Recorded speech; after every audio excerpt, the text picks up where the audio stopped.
A very good evening and welcome to State of Business, our television's primetime news bulletin. I'm Madhusha Tavapalakumar. Let's take a look at the headlines first. Enforced disappearance bill not to be debated on 21st. And 255 Rohingya refugees saved since 2008, says Ministry of Internal Affairs. Now the stories in detail. Speaking at a media briefing held today in Colombo, Minister of Social Empowerment, Welfare and Kandyan Heritage, S.B. Dissanayake stated that the Missing Persons Act will not be presented to Parliament this Thursday as scheduled. Speaking further, Minister Dissanayake also stated that the bill regarding the 20th Amendment will be presented to Parliament tomorrow morning. ඉස්සරහට ක්‍රියාත්මක වෙන එකක් නේ. ඒකට එහෙම විරෝධයක් වෙන්න හේතුවක් නැහැ. නොදන්නාකම නිසා එහෙම මොකක් හරි විරෝධයක් මතුවුනොත් මිසක ඒක මේ අතීතයේ ක්‍රියාත්මක වෙන එකක් නෙවෙයි. ඒක පනතෙන් පස්සේ ක්‍රියාත්මක. ඉතින් මිනිස්සු අතුරුදහන් කරන්න ඉඩ කඩ වළක්වන එක ඉතින් රටක නීතියක පාලකයන්ගේ යුතුකමක් නේ. බලහත්කාරයෙන් අතුරුදහන් කිරීම වලින් සියලු තැනැත්තන් ආරක්ෂා කරන ජාත්‍යන්තර ඒ කැටුම්පත ඒක කල් දාලා තියෙනවා. ඒක ගේන්න බලාපොරොත්තු වෙන්නේ. ඒක ඇත්තටම ෂෙඩියුල් කරලා තිබ්බේ. බ්‍රහස්පතින්දාට ඒක ගේන්නේ නැහැ. නමුත් මේ විශේෂ සංශෝධන ගේනවා. විශේෂ ආණ්ඩුක්‍රම සංශෝධන කෙටුම්පත අපි මේ බදාදා එදා පාර්ලිමේන්තුව මේ උදේ 9:30ට රැස් වෙනවා. 10:30 වෙනකොට අපි මේ 50 කෙටුම්පත ගේන්න තමයි බලාපොරොත්තු.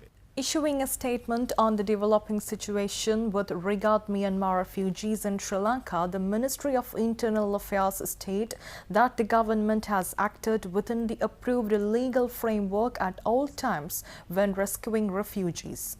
The statement issued by the Internal Affairs Ministry further states that the Sri Lankan Navy has rescued 255 Rohingya refugees since 2008 and all rescued refugees were handed over to the United Nations High Commission for Refugees.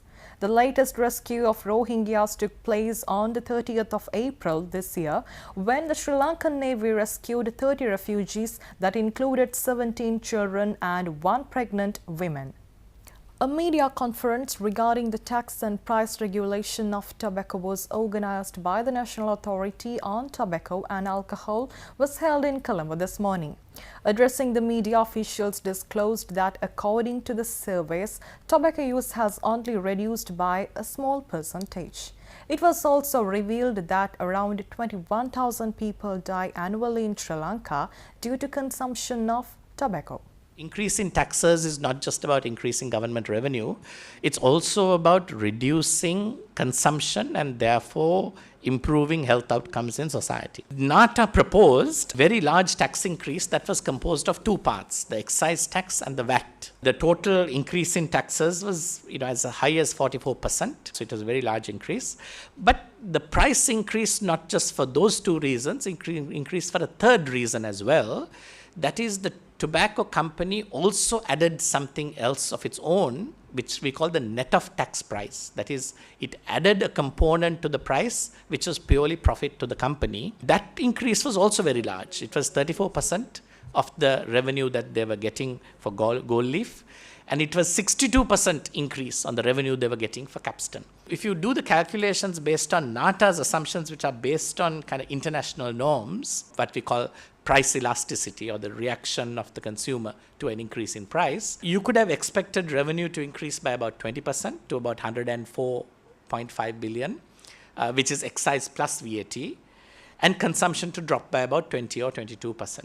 But the budget estimates that the Ministry of Finance provided contradicted the previous advice that they had given. The previous advice they had given was that revenue would actually drop. But the budget estimates said revenue would increase by a very large amount, by 46%, which means if you work back, that they expected consumption not to drop at all due to the tax increase. So it's a very contradictory advice. 6 million people died in the world due to tobacco. In Sri Lanka, the 21,000 people dying for the 1 year, and if you calculate per day, it is 58 deaths per day. And the other thing is, according to this, at least 1 person dies in every 6 seconds. The another fact is, the people who are using tobacco, they died, 50% of them died due to the tobacco health effects. And also when you consider the second-hand smoking, the 600,000 people dying due to secondary or passive smoking. And I also want to tell you the research conducted by the Ministry of Health, the STEP survey. According to the survey, the smoking prevalence among male is 29%, among female is 0.1%. It is slight reduction from the previous STEP study conducted in year 2006. Let's take a look at more news after this break.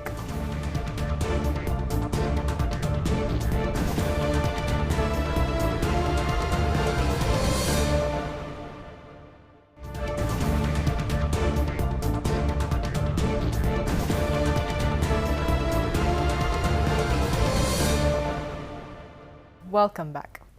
The Sanasa Federation of Sri Lanka is hosting the Association of Asian Confederation of Asian Credit Unions Forum 2017 from 16th to 22nd of September this year in Colombo. More than 400 delegates representing 32 countries along with the ACCU management team are taking part in the event. This year, the ACCU Forum 2017 is being held under the theme Building Bridges Together to Create Value for People and Communities.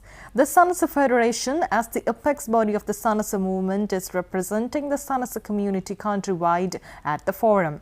The federation deals with issues related to Sanasa with state institutions, national cooperative councils and other competitive institutions.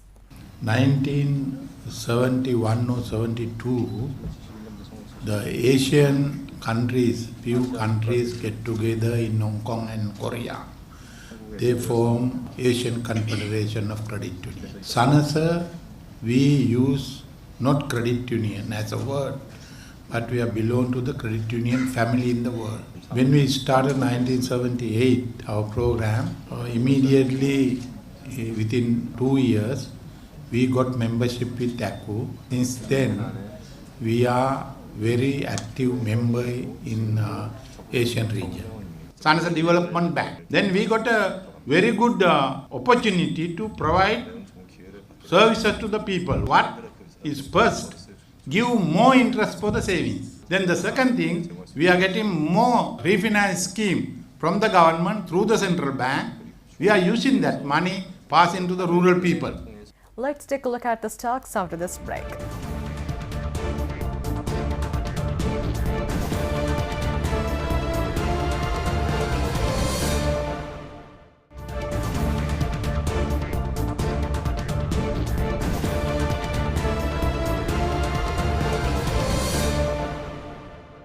Welcome back.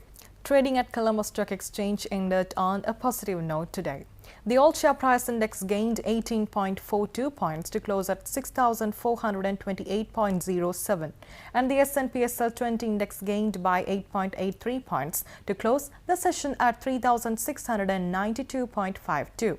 The turnover was 1.6 billion rupees and 42 million shares were traded. Up next is Forex Trades.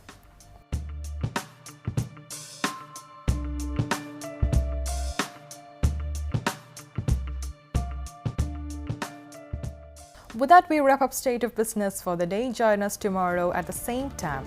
Till then, take care. Good night.